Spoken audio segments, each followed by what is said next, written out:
Nice. You're on a tall person. It's not all that tall. Tall person sheet. Hey, we're here. Really Hi. meandering. Kind of feels like the Simpsons episode every time, where we like end up on the couch. Oh and yeah, realize yes. Someday we should end up upside down, or We should, with our yeah. Halloween skeleton With cells. a baby and a dog running into the screen as well. I have a dog. I have a dog too. Problem solved. Kind of looks like No Santa. babies. Kind of looks like Santa's No handler. Yeah, Yeah, he that does. would work. Yeah. I can get a baby though. You We're can just gonna go that's get one. creepy. You know a guy? I got a guy. He's my baby guy. You need a baby, I get you a baby. My next door neighbors have babies. Oh my word. For rent? You should ask first. Well, of course. But Okay, all right. It's something to get look into. babies. Something to think about. I'm back from Comic-Con. It was Jealous. crazy. I'm mostly awake. It's kind of like before Comic-Con when I was mostly awake, but that was mostly for making costumes, so that was really fun. The arrow. Watch out, there's an Ian coming through. Wild Ian! It's okay. Pay him no mind. He's a gentle creature. mostly. Mostly. Just don't. Fits of rage. No sudden moves. Watch, there will be another sighting soon. Wild Ian! Wild Ian! Wild Ian! We used Trip. It was most effective. Okay. Oh my gosh, that was so funny. Alright, I have lots of exclusives that I brought back to the store. There's some already here. There's some that are autographed. I witnessed them while I was there, so if you want to send them away to get them CGC, you can. You just need to buy them and keep them here and give them to me directly. You can't buy them and take them home and read them They and then gotta bring them stay back. here. They must come straight to me because they went from straight from me to the shelf, and my eyeballs are on them all the time, so. Because I can watch on my phone the whole store. Just in case you were wondering, when I do entertain myself, I watch you on my phone. Good I'm not in the stuff. store. So, That's yeah, good don't to pick your know. nose because I see that. Oh. All right. All right, we're going back in time a little bit because Because last of week Comic-Con. a really Because Comic-Con. you know, the Scooby-Doo ending. We all read the same book this week because it had a lot of controversy surrounding it. It's a book called Strange Fruit, See? written by J.G. Jones and Mark Waid. The controversy was that men of white skin wrote a book that was directly about the very, very racial South. I don't know why everyone had such a big fit about that because it was beautifully written and the art is amazing. So my opinion is I cannot wait to see where this goes. Cannot wait. Just know that it's not for kids. Definitely not for kids. No. No. But Not for most adults. Yeah. maybe not. Maybe not. Yeah.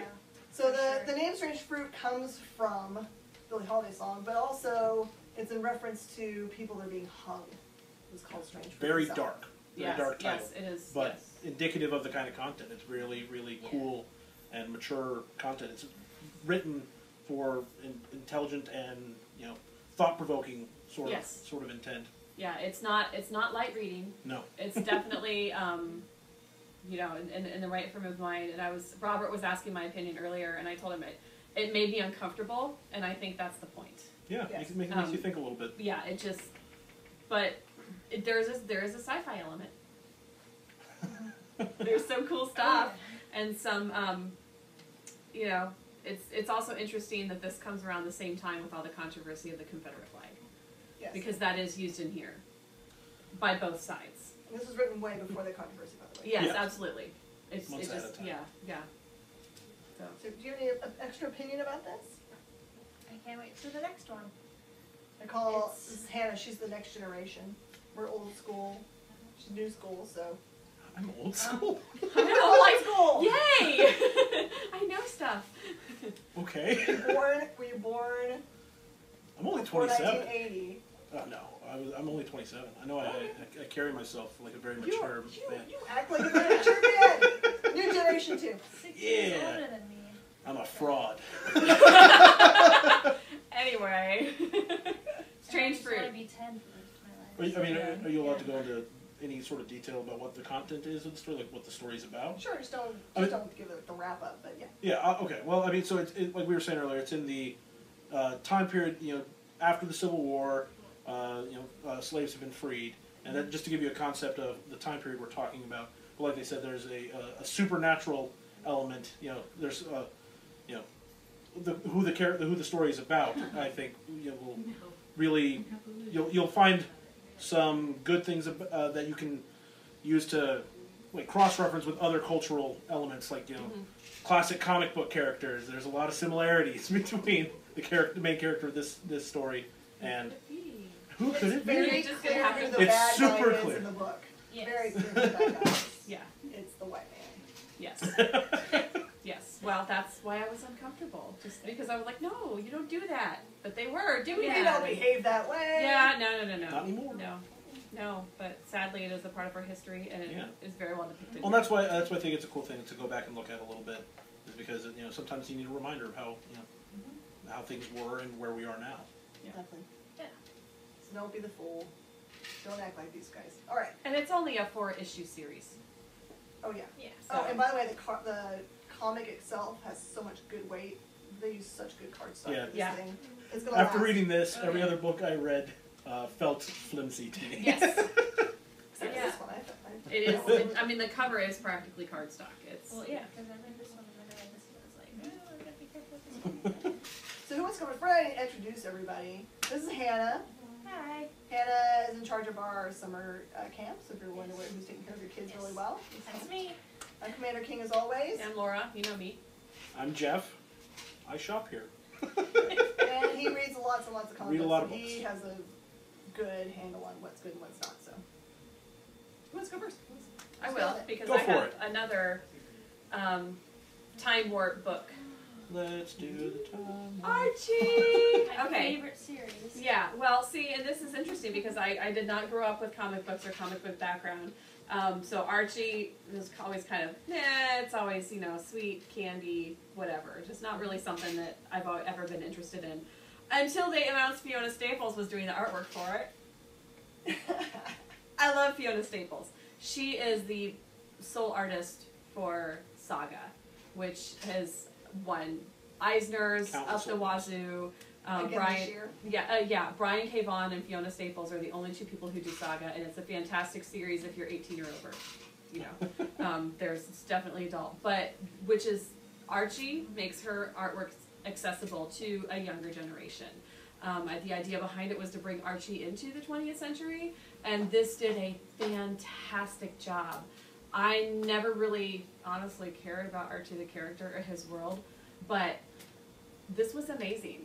I could, and it helped with the familiarity. I could feel the Saga characters coming through in Fiona's artwork, and it was very enjoyable. And it was typical high school stuff, like Archie and Betty have been together forever, but now they broke up and nobody knows why. And oh no, we have to save the homecoming dance, and it's those little things, but just the way it's presented and the way it's written. Coincidentally, also by Mark Waid. And Mark Waid, Mark Waid. Waid. The writer for Strange Fruit. Right, Mark Waid is a very busy man lately. So busy. Yeah, but he's doing fantastic, amazing work, and I was very, very pleasantly surprised. This is a new issue, number one. They're starting. This is number one. They over. started the whole series over again. So if you've ever been interested in Archie at all, Yeah. or even or thought not. you might want to try it, yeah, this is the time to jump in. This is absolutely the first one because it kind of echoes the very beginning of Archie in the very beginning, and it actually even has in the back of the book here.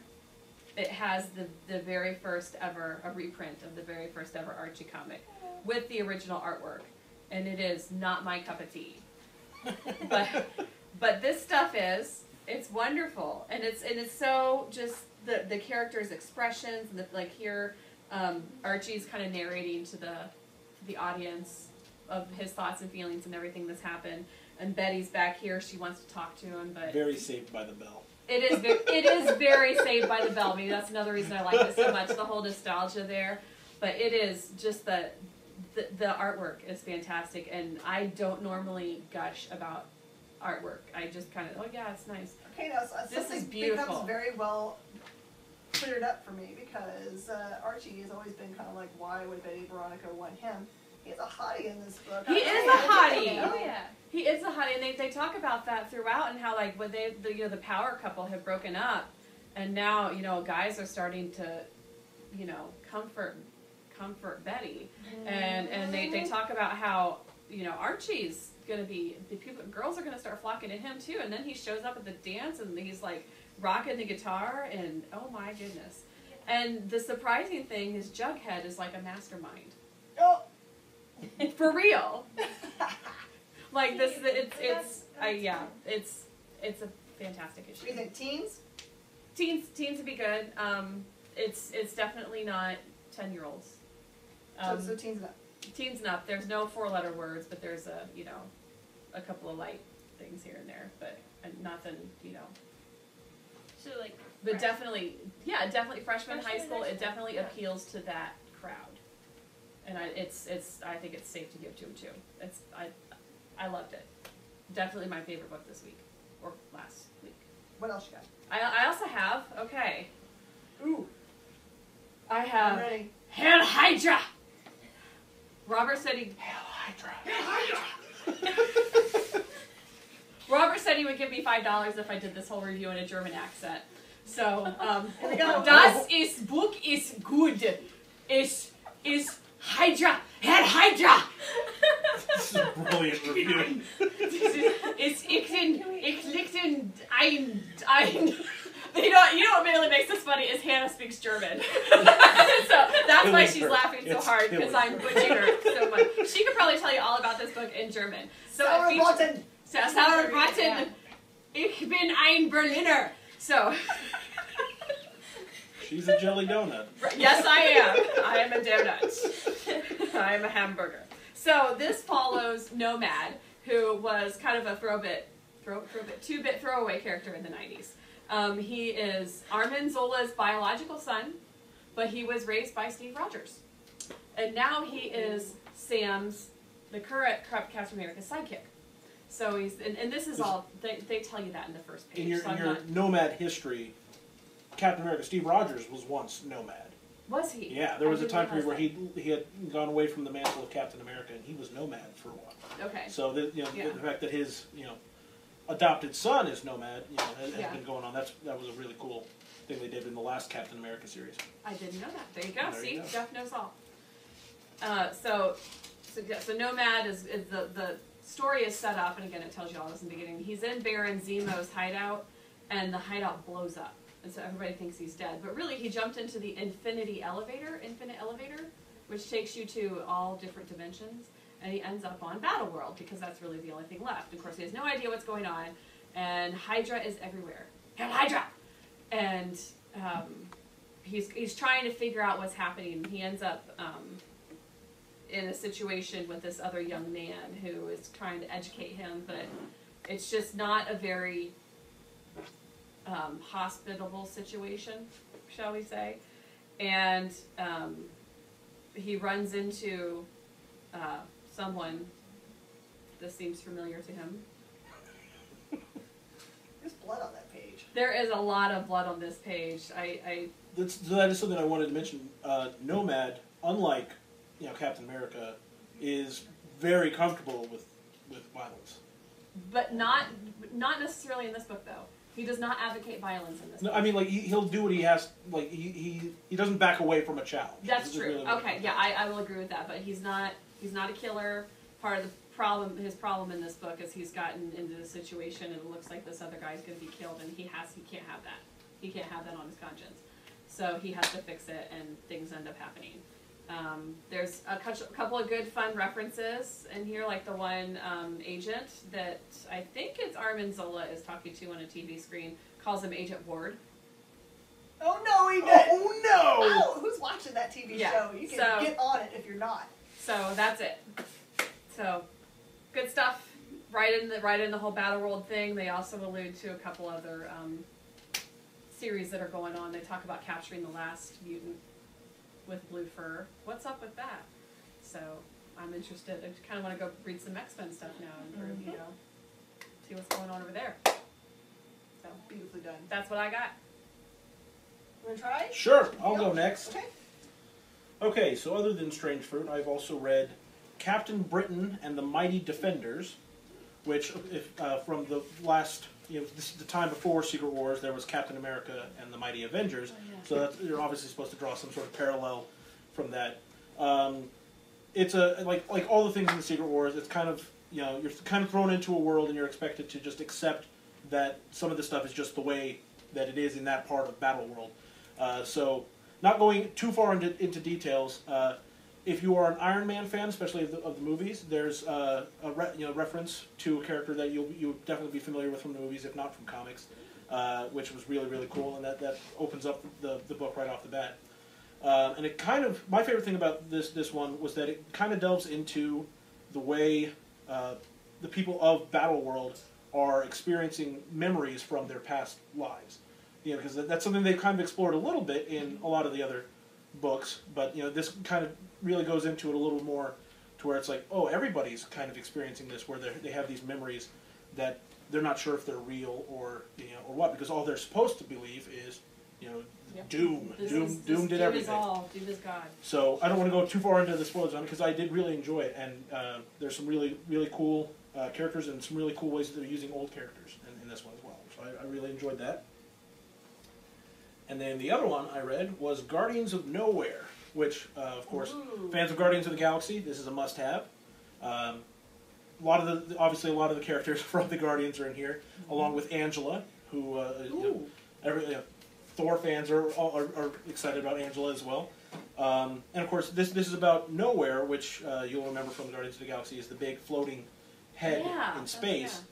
And whose head is that, by the way? It's a Celestial's head. Okay, I didn't know if it was a specific one. Yeah, so it's kind of a cool thing, because so far all we've seen in Battle World is stuff that's happening on that planet, and you don't really, things that were in parts of the universe elsewhere that weren't immediately around Earth, have been kind of ignored in a lot of the other books. But Nowhere is, a big floating head in space, way, way far away from Earth.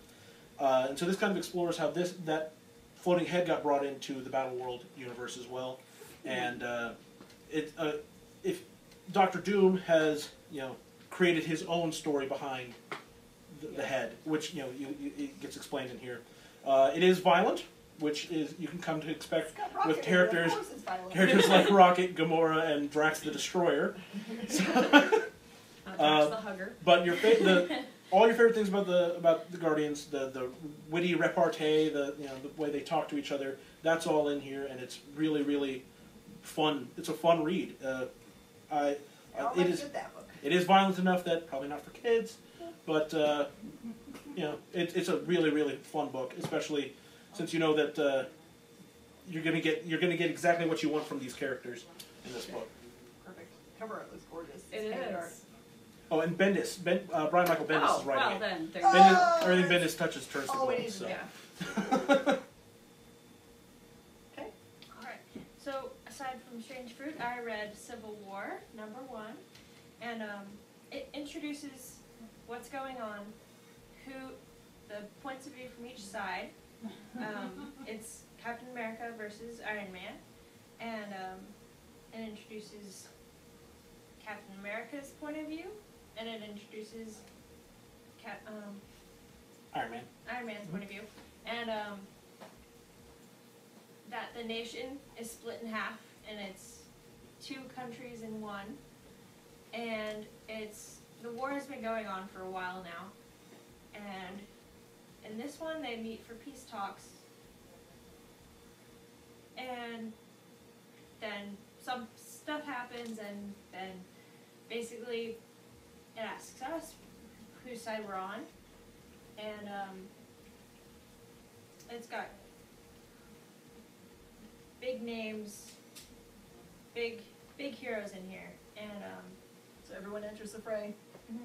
And it picks up just after the Civil War timeline from Okay. and few the years artwork back. is amazing. Okay. So it's kind of like what happens if the war hadn't ended. That's one side, that's the other Oh. side. This Okay. is one side, this is the other side, and then this is the middle where They meet. they meet It's kind for of- peace talks. And their ideologies Yeah. have, only Yeah. gotten stronger in the time since the Civil War had started.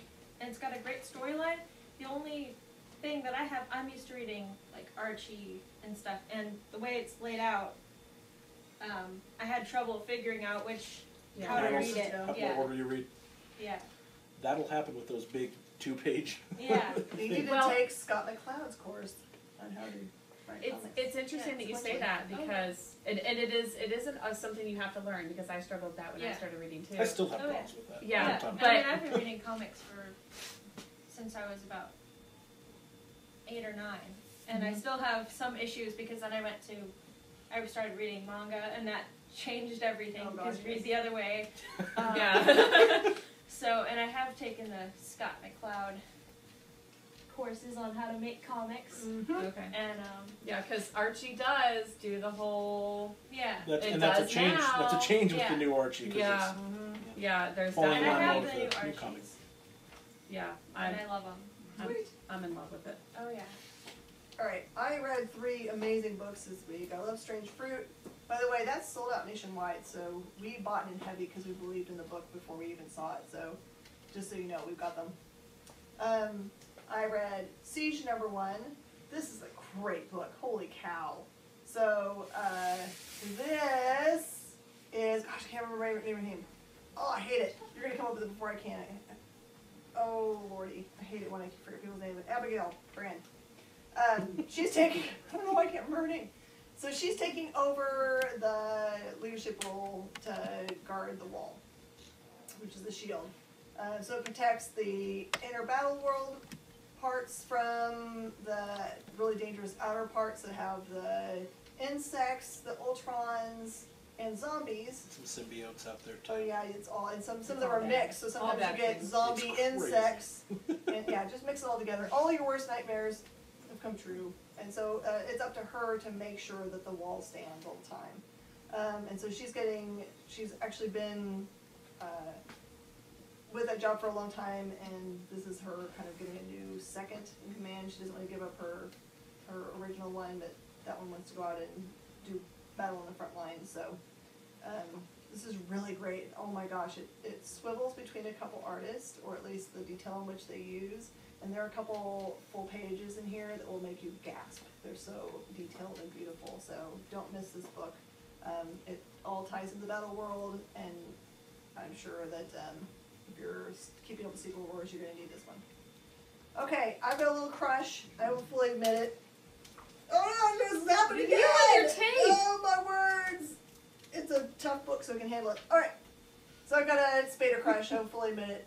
I don't care if he has hair or not. I think he's an amazing actor. Okay. Who also is Ultron, by the way. Here's the Ultron. Oh, no, Ultron's not here. Ultron's not up here. Oh, he's in the front window. So we got a whole bunch of cool standees. We have Ultron's up Hawkeye. there. That's right. Hawkeye's pretty. Yeah. Hawkeye's And Thor. pretty And nice. Thor. All the pretty ones. Oh, the good. Nobody, Oh, nobody likes Vision. I do like Vision. Vision's pretty cool. Because it's Vision's just, really cool. yeah, it is. Well, I would say, But I- Hawkeye. I was just With Yeah. Hawkeye. Yeah. Anyway, so So this Blacklist. is Blacklist by Titan Comics. Yeah, if you're a fan of the show, you will not be disappointed. This is another standalone episode in which he goes after one of the people on his blacklist. This actually ends in a cliffhanger, which I like because, oh my gosh. It's basically, this guy has been around for a while manipulating news and has been messing around with what a real perception of the reality is by getting his fingers into stuff. And in this case, it starts out with him making it look as if the FBI has basically killed in broad daylight someone who is speaking out against the government. So it's just like a grab and pull you in. The art looks exactly like the actors that are in the show. You can see all your favorite characters in there. I cannot recommend this enough. Really great glossy paper too, by the way. So jump in here. I also have San Diego Comic-Con variants of this book. Yeah. So we've talked way too long tonight, so we're going to wrap it up. That's very my bad. quickly. No, it's good. It's really good. My cameraman's over there going, Look, yeah, it's his bad. half an hour. You've got 1% left in your power thing, so please come in. We're going to have things coming in. They're exclusives from Comic-Con arriving in the mail for the next week, so come in every day and see what goodies have arrived. Thank you for watching us today. Bye. Bye. Bye.